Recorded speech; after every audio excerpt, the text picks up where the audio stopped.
Ayo sama-sama kita kawal daripada perjuangan Roy Suryo CS yang ada di pengadilan untuk bisa menangkap dan mengadili Jokowi agar tidak terus merongrong bangsa dan negara kita. Betul.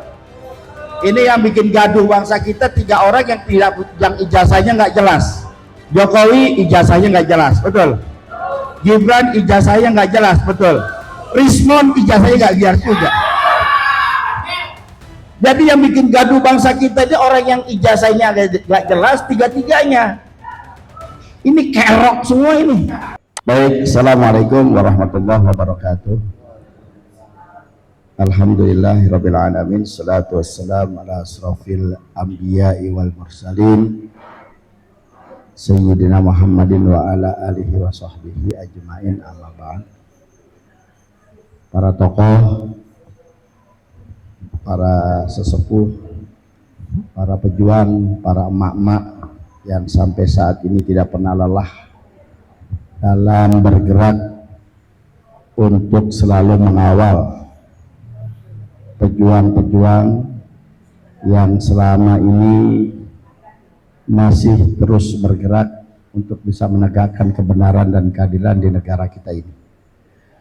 Walaupun semakin susut, tapi susutnya kita tidak pernah sampai kita meninggalkan gairah perjuangan itu.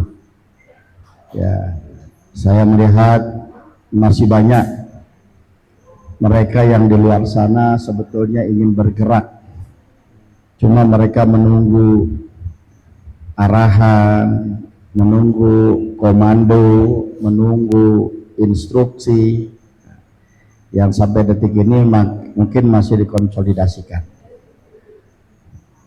Setiap saat, setiap hari kita mendengarkan berita, membaca berita, dan hampir setiap kita baca berita pasti terasa hati kita deg-deg, deg-deg plus deg-degan. Ya, dengan situasi kondisi bangsa negara kita yang saat ini makin carut marut, ya, ekonomi tidak jelas, politik, hukum, dan semuanya juga sudah tidak jelas arahnya kemana. Saat hari ini kita dengar ada reshuffle kabinet, ya, ada beberapa menteri yang dicopot, ada pergantian tempat dan lain sebagainya. Tuntutan daripada masyarakat, tuntutan daripada rakyat adalah tidak lain dan tidak bukan. Rakyat tidak pernah mau yang macam-macam sebetulnya. Rakyat hanya ingin bagaimana sembako murah, betul. Rakyat ingin pendidikan murah. Rakyat ingin kesehatan murah. Ya. Kalau murah, gratis, dan lain sebagainya, ya itu yang diinginkan rakyat sebetulnya. Tapi saat ini rakyat dicekoki dengan MBG yang luar biasa, yang di dalamnya terjadi cawe-cawe. Ya, kita lihat di luar daripada nalar kita. Ya, MBG-nya 10.000. Turun ke masyarakat, ke sekolahannya, ke siswanya mungkin 8.000, tapi kepala SPPG-nya disiapin motor, iPad, belum lagi disiapkan dengan kaos kaki 100.000, padahal kalau kita beli 10.000 3. Hah? Oh, ada lagi LC itu. Ya, kita ditontonkan dengan hal-hal yang begitu dan dengan bangganya gitu loh. Dengan bangganya ini kepala MBG bohong di depan presiden tanpa rasa dosa, tanpa rasa malu gitu. Tapi nggak diganti kayaknya.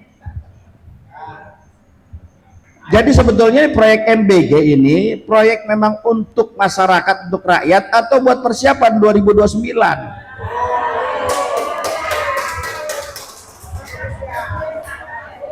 Jadi kita dicekokin terus dengan MBG. Semuanya disuruh efisiensi kecuali MBG. Bulan puasa semuanya libur, MBG nggak libur. Nanti kiamat 2 hari MBG baru libur. Ini terjadi kok. Ya. Bagaimana penyalurannya, bagaimana banyak siswa-siswa keracunan, bahkan ada yang meninggal dunia. Terlalu banyak. Kenapa sih nggak pendidikan yang murah atau pendidikan gratis saja, Pak? Bapak berharap MBG ini bisa memperbaiki gizi daripada anak-anak kita.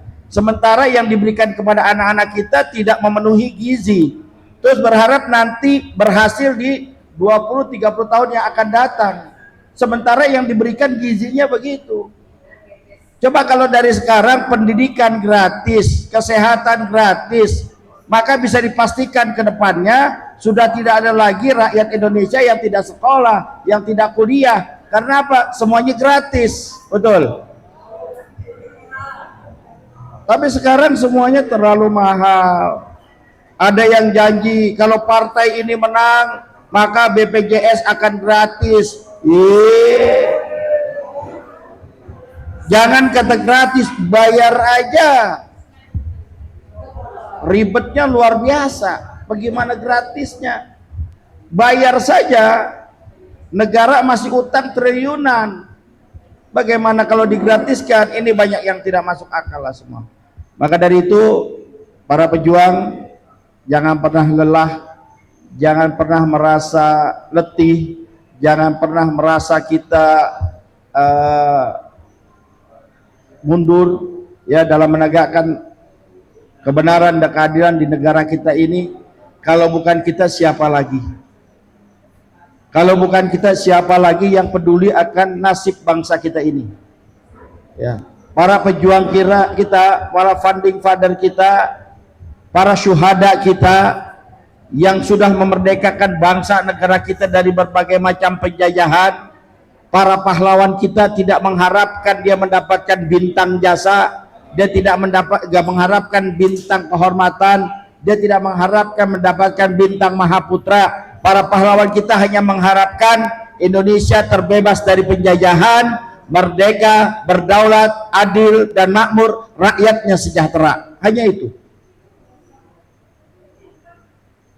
Tidak banyak yang diharapkan oleh founding father kita, tidak banyak diharapkan oleh pahlawan kita, cuma ingin Indonesia ini merdeka, jauh daripada segala bentuk penindasan, jauh daripada kesengsaraan, jauh daripada penderitaan. Kenapa? Karena para pahlawan sadar bahwa Indonesia diberikan kemerdekaan, Indonesia diberikan kekayaan yang amat dahsyat dari Sabang sampai Merauke.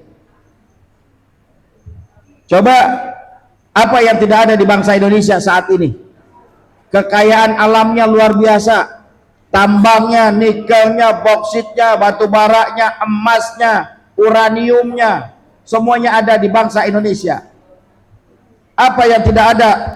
Kekayaan pertanian, palawija, hutan, dan lain sebagainya. Belum lagi kekayaan-kekayaan yang ada di laut.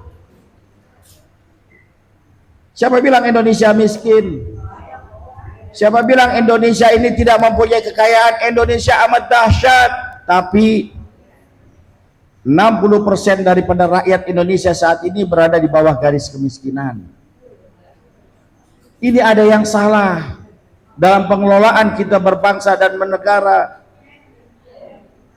Sudah cukup, apalagi kawan-kawan perjuangan Forum Komunikasi Diaspora Indonesia yang ada di luar negeri ini, mudah-mudahan bisa memberikan sumbangsihnya, pemikirannya buat kemajuan daripada bangsa Indonesia ke depannya. Jadi jangan sampai pernah jiwa idealisme, nasionalisme Anda, walaupun Anda ada di luar negeri sana, tetap cantumkan nasionalisme di dalam dada Anda. Tapi kan kadang-kadang ini di dalam negeri sendiri berbeda. Orang yang mempunyai kepintaran, orang yang mempunyai daripada legitimasi pendidikan yang luar biasa, mampu, tapi di Indonesia ini nggak dipakai. Indonesia kadang kita nggak diakui orang-orang seperti ini. Bagaimana ada masyarakat kita yang bisa bikin BBM sendiri, tapi tidak diakui hanya karena birokrasi perizinan dan lain sebagainya. Di Aceh ada seseorang petani yang bisa mengembangkan daripada hasil taninya. Hasil taninya berupa padi yang begitu luar biasa, karena tidak ada izin, karena birokrasinya. Sang pencetus tersebut saat ini sedang ditangkap. Belum lagi mereka yang mempunyai pemikiran-pemikiran yang luar biasa. Motor listrik saja sudah ada yang bisa di Indonesia bikin. Jangankan motor listrik, dulu alumni-alumni yang mereka dididik oleh Pak B.J. Habibie, sudah ada yang bisa membuat pesawat, tapi mereka tidak bisa mengembangkan daripada pemikiran-pemikirannya. Terkooptasi dengan berbagai macam aturan-aturan yang tidak jelas. Jadi orang-orang cerdas di Indonesia banyak, orang-orang pintar di Indonesia banyak. Cuman birokrasinya ini yang masih belum bisa untuk menyesuaikan apa yang ada. Maka dari itu kita berharap Presiden Prabowo bisalah untuk bergerak, untuk bisa menuntaskan problema bangsa ini, untuk bisa menyesuaikan lagi keadaan pada bangsa ini. Percuma kita ngikut BOP kalau sampai saat ini penjajahan di Israel, penjajahan di Palestina, penjajahan di Lebanon, penjajahan di negara-negara kita punya sahabat masih terjadi. Percuma kita masuk daripada non-blok kalau kita tidak bisa menjadi negara yang berdaulat, padahal kita ada pionir daripada non-blok tersebut. Tapi ketika sudah masuk BOP, sudah tidak bisa lagi kita dianggap sebagai negara yang non-blok, yang netral, yang bisa untuk mengikut peraturan-aturan dunia dengan politik bebas aktifnya. Maka dari itu sekali lagi, pada para tokoh, para jenderal, para purnawirawan, para tokoh-tokoh agama, ulama, kiai, habaib, para insan pers, baik YouTuber dan lain sebagainya yang masih mempunyai jiwa nasionalisme, yang masih mempunyai idealisme, ayo sama-sama kita kawal daripada perjuangan Roy Suryo CS yang ada di pengadilan untuk bisa menangkap dan mengadili Jokowi agar tidak terus merongrong bangsa dan negara kita. Betul? Ini yang bikin gaduh bangsa kita, 3 orang yang ijazahnya nggak jelas. Jokowi ijazahnya nggak jelas, betul. Gibran ijazahnya nggak jelas, betul. Rismon ijazahnya nggak jelas juga. Jadi yang bikin gaduh bangsa kita ini orang yang ijazahnya nggak jelas, tiga-tiganya. Ini kerok semua ini. Ya Allahu Rabbi. Ya. Coba kalau Jokowi benar punya Jokowi, benar punya ijazah asli, tunjukkanlah. Ini ijazah asli saya. Andaikan benar, saya rasa Bang Rismon kah, Dr. Tifa kah, mereka akan ikhlas di penjara, betul. Rustam akan ikhlas di penjara, nggak apa-apa. Kenapa? Karena kita ingin membuka kebenaran itu yang hakiki. Seorang pejuang pantang mundur walaupun di penjara. Saya mengatakan 4 falsafah seorang mujahid. 1, ketika dia difitnah, hal biasa. Ini falsafah mujahid nih. Difitnah hal biasa. Ketika kita melakukan satu kebenaran, difitnah ini, difitnah itu, selama kita menjalankan kebenaran, jangan dengarkan fitnah itu, teruslah bergerak. Difitnah hal biasa. Di penjara, andai dia di penjara, ujlah menyendiri. Ketika seorang aktivis, seorang mujahid, imam-imam kita dulu semua banyak yang di penjara, Imam Ghazali dan lain sebagainya banyak yang di penjara, termasuk di Indonesia ini ada Buya Hamka yang dipenjara oleh sahabatnya sendiri, Bung Karno. Sampai Bung Karno berpesan, andaikan aku mati, aku ingin yang menyolatkanku adalah Buya Hamka. Buya Hamka tidak dendam. Walaupun dia di penjara.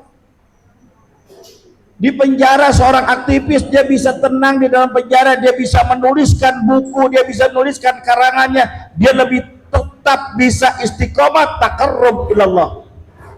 Berapa banyak tokoh-tokoh kita ketika di penjara, mereka bisa menyelesaikan berbagai macam bukunya, termasuk Habib Rizik ketika di penjara, dia bisa menyelesaikan tesisnya. Yang ketiga, ketika diusir dari kampungnya adalah rihlah. Seorang mujahid ketika menegakkan kebenaran, dia tidak disuka, dia diusir dari kampungnya, walaupun hanya jalan sendiri, dia rihlah, anggaplah ia ada tamasya. Yang keempat bagi mujahid adalah falsafahnya, andaikan dia dibunuh menegakkan kebenaran dan keadilan, maka itu adalah syahid. Nggak ada yang tidak enak seorang mujahid. Tapi pertanyaannya adalah, istiqomahkah kita pada garis perjuangan kita? Istiqomah itu berat. Ada yang ditawarin 20 miliar, ngerehoy. Ada yang tawarin 120 miliar, ngerehoy. Ada yang ditawarin cuman SP3, melehoy. Buktikan dong kalau saya nerima, mana uangnya, mana transaksinya, mana ininya. Saya bilang ini zaman sudah modern, Pak. Nggak butuh Anda transaksi, nggak butuh Anda pakai RTGS, nggak butuh Anda untuk pemindah bukuan. Cukup Anda dikasih kartu black saja sama nomor PIN-nya, selesai sudah. Betul. Kan sering nonton drama Cina tuh katanya. Betul nggak? Jadi kalau kita mau cari nih mereka yang udah dapat duit miliaran, cari ada apa? Ada transaksinya, nggak bakal ketemu. Cukup kasih kartu hitam saja dengan nomor PIN, pindah itu udah.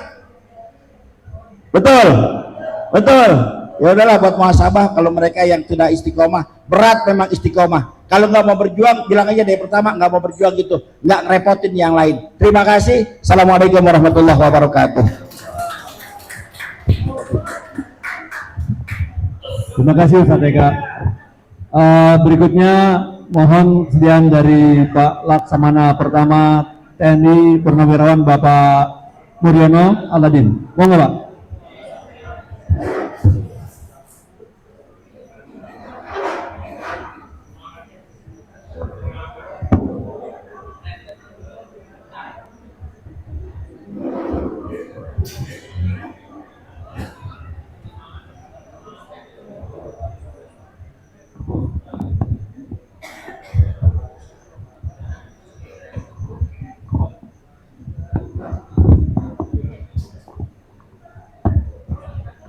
Baik, Assalamualaikum warahmatullahi wabarakatuh.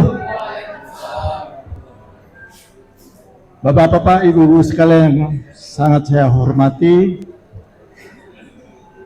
Mohon maaf saya tidak menyebut satu persatu. Saya datang kemari atas undangan Pak Agus Yunanto dalam rangka press conference Forum Komunikasi Diaspora Indonesia, di mana pada kesempatan press conference tersebut FKDI juga menyampaikan atau mendeklarasikan 8 tuntutan. Ya Pak, betul ya?